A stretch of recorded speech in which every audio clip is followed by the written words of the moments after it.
a 7 Plus semi-ajustável. Nesse articulador, a gente consegue regular as distâncias condilares e fazer alguns movimentos mandibulares, como movimentos de lateralidade e de circunferência. O articulador é um instrumento mecânico que representa articulações temporomandibulares, além de registrar e duplicar alguns movimentos mandibulares. Pode ser usado como meio de auxiliar o diagnóstico, planejamento ou tratamento reabilitador. Sua função primária é atuar como se fosse um paciente na ausência do mesmo, reproduzindo a dinâmica a nível condilar e sua relação nas arcadas dentárias. Substitui partes anatômicas por mecânicas, tentando de maneira limitada reproduzir os movimentos fisiológicos.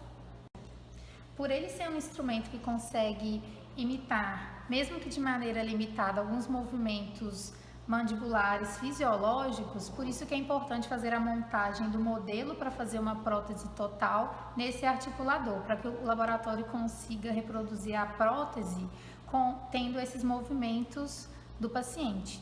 Antes de fazer a montagem do modelo no articulador, a gente tem que fazer alguns ajustes. Primeiro a gente coloca essa anteninha aqui, que ela ajuda na hora de abrir o articulador desse modo, para ele ficar apoiado. Depois a gente faz os ajustes das guias, que primeiro a gente começa com esse ajuste da guia condilar, que deve ficar em 30 graus. A gente roda aqui e gira e deve ficar em 30 graus. Essa guia condilar, ela indica a inclinação que o côndilo da mandíbula fica dentro da cavidade glenoide. Esse valor de 30 é uma média da população. Depois a gente regula o ângulo de Bennett, que é esse ângulo aqui. E ele deve estar em 15 graus em todos os articuladores. Porém, o fabricante desse articulador indica esse ângulo de Bennett ficar em 0. Então, a gente deve deixar esse ângulo em 0. Esse ângulo, ele indica o deslocamento lateral do côndilo dentro da cavidade glenoide. Agora, a gente vai ajustar o pino incisal, que ele deve estar centralizado aqui. E aqui, nessa haste do pino, deve estar em 0, que é onde mostra esse risquinho que dá nele todo, significa que ele está em 0. Aí tem que deixar nessa posição. O pino incisal marcado em 0 significa que o articulador está na oclusão em relação cêntrica, que é importante no caso da prótese total. E a relação cêntrica é uma posição uma posição condilar. E quando manipula o côndilo e deixa ele numa posição mais posterior dentro da cavidade glenoide, então quando se simula uma oclusão na parte do rolete de cera, está criando uma oclusão em relação cêntrica, por isso que esse pino tem que estar em 0. Agora que o articulador está todo regulado, a gente vai começar a montagem do modelo.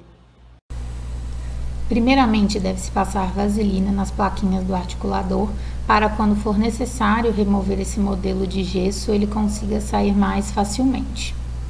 Devemos pegar um pouco de gesso e manipulá-lo e depois colocá-lo nessa plaquinha inferior. A gente deve esperar que esse gesso perca um pouco do seu brilho, que é quando ele começa a tomar presa para poder colocar o modelo. O modelo ele tem que estar um pouco molhado para que ele consiga se aderir a esse novo gesso. Devemos posicionar esse modelo inclinado um pouco para frente para que o plano oclusal fique paralelo ao plano do solo.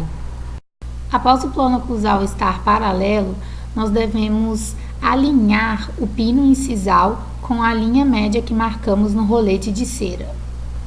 Após esses ajustes, devemos manter o modelo em posição até que o gesso tome presa para que essas marcações não sejam perdidas.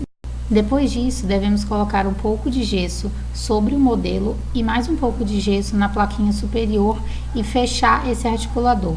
Também é importante passar esse elástico travando o articulador, porque o gesso ele tende a expandir quando ele está tomando presa. Desse modo, podendo alterar a forma em que posicionamos o modelo no articulador. Portanto, seguindo todos os passos apresentados nesse vídeo, o modelo estará montado corretamente no articulador, como exemplificado na imagem.